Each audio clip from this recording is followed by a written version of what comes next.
Hello, and welcome to the August 16th, week in politics, for former Professor Hampson, or you're formerly Professor Hampson.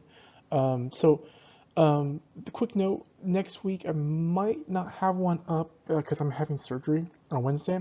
Nothing crazy, just rotator cuff surgery because I've destroyed my shoulder over the many years of my life, my 40 years of existence. I've destroyed it, I've caused a lot of damage to it, and so it needs to be repaired. So I don't quite know how I'm going to be feeling, and so I'm not going to promise anything. The other issue is I have school starts the following week, or the following on the next Monday, and excuse me, and so I just don't know time wise how much time I'll have. Hopefully, I'm planning on doing it. I've everything set up. I just, having surgery is kind of this big unknown about how I'm going to be feeling the next few days after that. So I'm not sure. Plus, I can't type with my right arm for a while, so it's going to be a little difficult for me. Okay, that being said, yeah. Oh, the other issue I wanted to talk about before talking about politics is for those few of you who are listening to me that are now who I know are from my course last semester, because no one else has this channel right now. Is I'm changing the format of the course, and I would like your feedback, because I'm basically I've done it several different times, and I've changed the format. I started with the essays that you had this semester. Then I went to multiple choice exams, which was a disaster. I'm not going back to that. They were not easy, and the grades were quite low. And so I'm thinking about doing this short answer, where like I do some identifications and do short answers. That's actually what the structure I have in my in-person courses. And my question for you is, do you think the writing was onerous, was too much writing? There's still going to be, so my next iteration would be, you would have like an hour and 15 minutes to answer, like 5 identifications, and then you'd have two essays to write, two short essays to write, in an hour period, hour and a half period. So let me know if you feel so inclined. If not, that's fine. Okay, so let's talk about some politics. Um, Joe Biden finally picks his vice president nominee, and that it's Kamala Harris, the senator from California. I don't quite know how I feel about this. Not, normatively, but just empirically. I don't know how much this helps or hurts him. There's always some enthusiasm after a presidential candidate picks their running mate, and that enthusiasm will eventually die off. Now, Kamala Harris is of mixed race heritage. She's half African. She's half Jamaican and half Indian, and so there's certain demographic bases that they're trying to curry favor with this. This is a very strategic choice. They're always strategic. Mike Pence is probably the dullest, most consistent person you can possibly imagine, and that's to counter Donald Trump's impulsiveness and just volatility. Barack Obama picked Joe Biden because Joe Biden's foreign policy experience and his years of experience. And so vice presidents are always picked tactically or strategically. Now, Kamala Harris has some baggage, however. She was a prosecutor or DA, and she was very tough on crime. And in the current climate of the Democratic Party, that could be difficult. That could be problematic. And she's a very young senator as well. I think she's a first term. Yeah, and the other issue is that I think there's been several people trying to paint her as moderate, and she is not moderate in any stretch of imagination. She's a senator from California, and to compound that, the senior senator, Dan Feinstein, they changed their system in California where it's actually it's not the general election is not between a Democrat and Republican, or it's between the top two candidates. So it was actually between two Democrats. It was between who was it? It was between Kamala Harris and Loretta Sanchez from Santa Ana, from my home area. And Loretta Sanchez was much more moderate because she's from Orange County, California, which is a much more conservative area of California. And Kamala Harris won, and so to paint her as a moderate, that's a little bit of an exaggeration. Considering some of the other picks they could have done, yes, she is much more moderate compared to some of the other picks they could have done. Nevertheless, she's not. She's not comparatively that moderate. The she's young, which is important, right? That's to counteract the issue of Joe Biden's age. We have two very old white men running for president, and I'm not sure how, and that's kind of a bizarre situation to be in. I'm surprised. Well, I'm surprised the Democrats picked someone so old. I understand why. It's not as if they have, this you know Match.com or Tinder of pics. They just swipe left, swipe right. It's it's kind of an evolutionary process, and so yeah. So I mean, this certainly was strategic in that respect. The other issue with Kamala Harris is her personal life. And I'm not sure how this will play. I talked to my wife about this for some time. We were talking about this. Is She dated Willie Brown, who was probably the most powerful politician in California for the last 50 years, and he was the head of the assembly, and she dated him, and she all of a sudden, as a very young assembly person, got very prime picks for committees, and there's some innuendo that this could have been, something less than, how do we put this, less than upright, or less than, non lascivious. Now, this was 15 years ago. That would be an issue. This is a very different era in terms of sexual politics, in terms of the women's how women view such activities and feminism. And I don't know how such criticisms will be played, if it's seen as sexist or if it's seen as an ethical issue. I don't know. I just really don't know how that's going to be viewed. If it's going to be viewed negatively by certain subgroups, I just have no idea. And so it's interesting. And so the other interesting thing is, very like Barack Obama, how people define themselves is interesting. Barack Obama is considered an African American candidate, and problem is that he's not fully African American. He's half white, half African American, and or actually half black. I mean, half African, right? His father was from Kenya, and so but he's considered. They say he's the first African American president. Well, it's kind of not quite accurate. Does one half equal a whole? And I don't know. It's like, for example, my daughter's half Asian, right? Does that make her fully Asian? Or it's very different. And so how we define people is interesting. I never understood why that distinction wasn't made. And I think it's an important distinction analytically. But what do I know? Okay, so it's enough about Kamala Harris and Joe Biden's vice presidential pick. I'm surprised it took him so long. Again, I'm not sure. I'm not sure how this will play out. Right, when John McCain picked Sarah Palin in 2008, there was a lot of buzz, and she turned out to be a disaster. I don't think Kamala Harris is going to be a disaster, but this, we just don't know how this will play out after the initial enthusiasm. Okay, moving on. The post office is quite politicized, and so this is the reason why it's politicized is for a couple of different reasons. It's always politicized. The post office is immensely inefficient, and it's always lost money, and it's just been it's been a favorite thing to criticize by Republicans, because it's so inefficient, and it's just because it's a kind of a it's just a they view it as a government intrusion into the private sector, which is partially true. I mean, it's UPS and FedEx do arguably a better job. Not to denigrate the post office too much. The other issue is, but the reason why it's kept around is because you need the postal service to have you need some reliability there, right?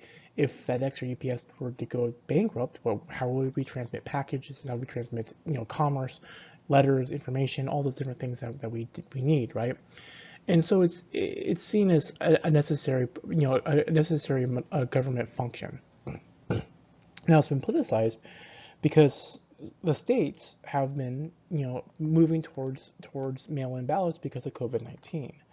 Now the states administer the elections, and the federal government administers the post office. So there's a conflict of interest in terms of what we do here.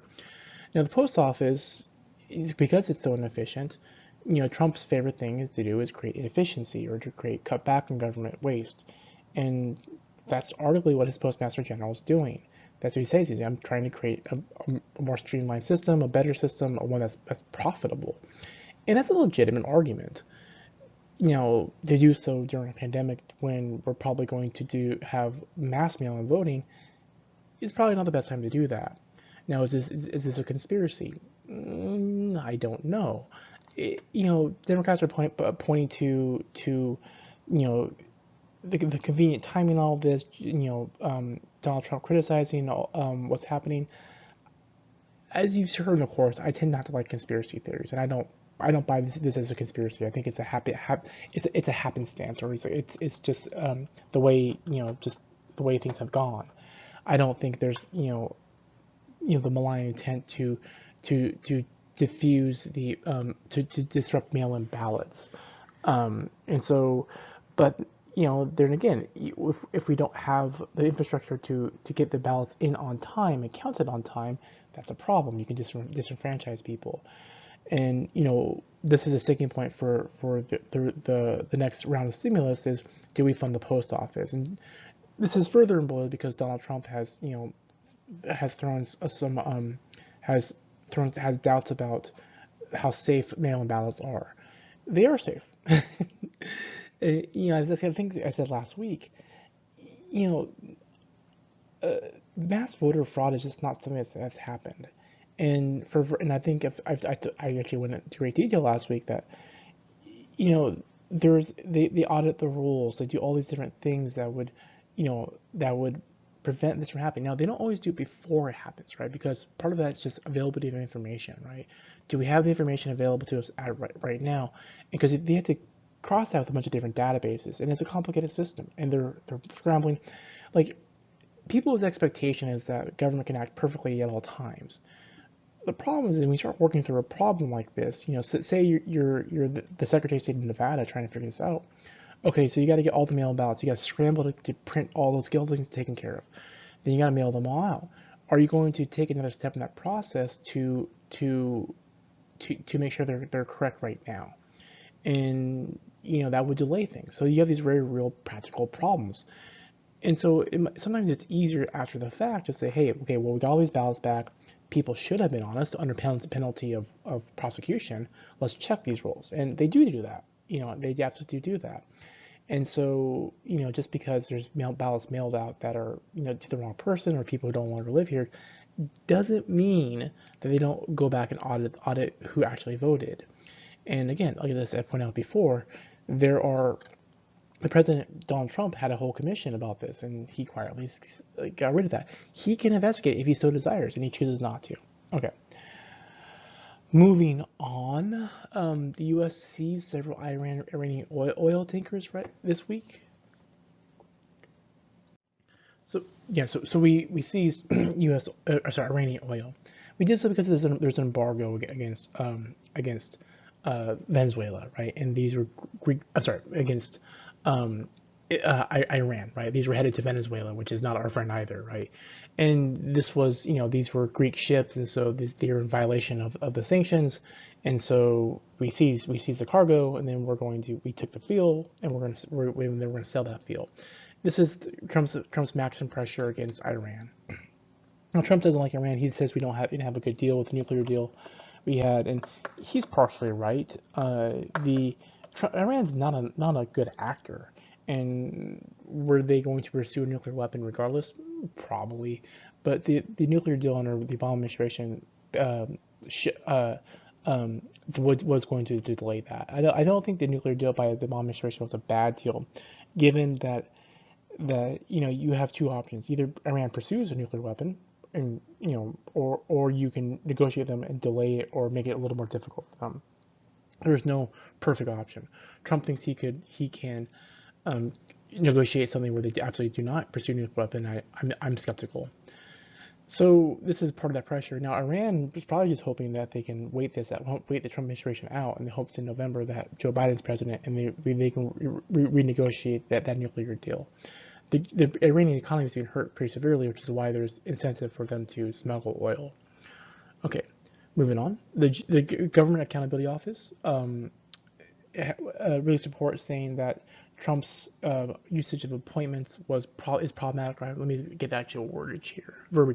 sorry, they said that his appointments are not legitimate because what Trump, this is for Homeland Security, what Trump has had, he's had a hard time getting appointments filled, partially because he's picked very, very controversial people, but also because the opposition from the Senate, and which is Republican controlled. Nevertheless, he has all these temporary appointments, which are fine to have temporary appointments for interim, in the interim, but it's been over a year and he hasn't filled them, and that's a problem, right? And so that's their point. It's like, yeah, you can't take a year to fill this. You can't have a temporary appointment go for a year. You have to have Congress fulfill their congressional duty, and either approve them or disapprove them. And so that's really where the contention lies. So I don't know. It's interesting. I don't really know what force they could, what proactive force they could use to force the president. I guess they could, the Congress could sue the president and have the courts force him to, put up someone for that vacancy. It might be a moot point come November. We don't know what's going to happen. Which leads me to my next point: presidential polls. The polls, and I think the NPR recent poll where Biden's still ahead. I think he's gained some ground in certain key areas. Like I've continually said through the last semester, or the summer session last semester, and then continually, the polls should be concerning for Donald Trump. There's no doubt about that. If I was Donald Trump, I'd be quite concerned. That being said, the Trump is an outlier, and I don't really know what to make of them. One of your colleagues from the last semester asked me what I thought was going to happen, and I said I don't know what's going to happen because there's so many variables at play.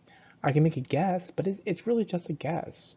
Because with COVID-19, the economy, race relations, Trump himself, Biden, all these different issues, it's really hard to get a good feel of what's actually going to happen.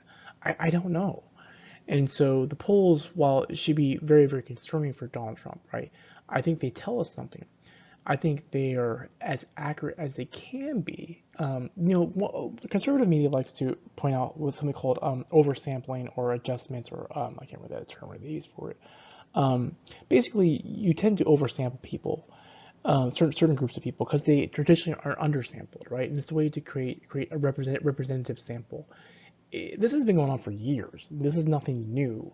And you can look at the numbers. You can parse the numbers yourself. The idea that these polls are somehow, slanted in a way that only benefits who they want is completely inaccurate. That's just absolutely not true. Because you can absolutely look at the math. They published the math. They published the data, right? The other issue is again, if you then take you can redo the math with the unadjusted numbers, and you will find that Biden's probably still ahead. And so the idea that there's this, this oversampling and drastically skewing the numbers is just not true. That's not. This has been a practice in polling and statistics for a long time, way well before Donald Trump.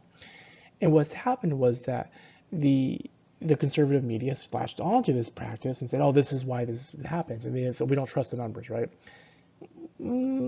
That's ignorant, to be blunt. You trust the numbers. The numbers are what they are. Now, that being said, there are skews in the polls. Polling is always, always inaccurate at some level. I saw a poll earlier today. It says, Biden leads Trump by 2 points in Arizona, which means absolutely nothing because that's within the standard deviation. So that doesn't mean anything. And it's because you could take the exact same poll and Trump would be ahead by 2 points because within that standard deviation means something. The other issue is that Trump himself is a skew because he's so divisive. Many people don't want to say they support him. That being said, the spread we're seeing between Biden and Trump is so great that this is something that should be of great concern for Donald Trump. Okay. Moving on, the United Arab Emirates and Saudi Arabia have reached an agreement, or UAE recognizes Saudi Arabia. They entered into diplomatic, and they have a diplomatic agreement, or they recognize one another. This is significant. most Arab states do not like Israel, don't recognize Israel because of the Palestinian, the issue of Palestine, the issue of just in general of their of Israel, how it was created, tensions there, and this Israel has been for a long time working with their neighbors, Arab neighbors, because they want to have good relations. So they need to have good relations with them. And what really this really comes down to is Iran. Iran is a bad actor. Iran is a state sponsor of terrorism, and not just against Israel, but against other Arab countries. And you have Saudi Arabia and Iran fighting a proxy war in Yemen, and so there's the political landscape in the Middle East is very complicated. It's much more complicated than it has been, I think, ever. Given Iran, Saudi Arabia's interest, given Israel's interest, it's actually, I think I would argue, much more complicated. Now I'm not a Middle East expert. When it came time to choose a region, when I was studying, when I entered into grad school, Middle East is always a really popular thing to study, as is East Asia. I don't like studying popular things, so I studied Africa, which is much more interesting to me. Anyways, okay, moving on. Last thing, jobless claims. I think there was a million less. This is going to be important. How the economy does next few months is really, really important. Now, I don't think these lockdowns are going to end anytime soon, especially with with the stimulus from Congress being in doubt.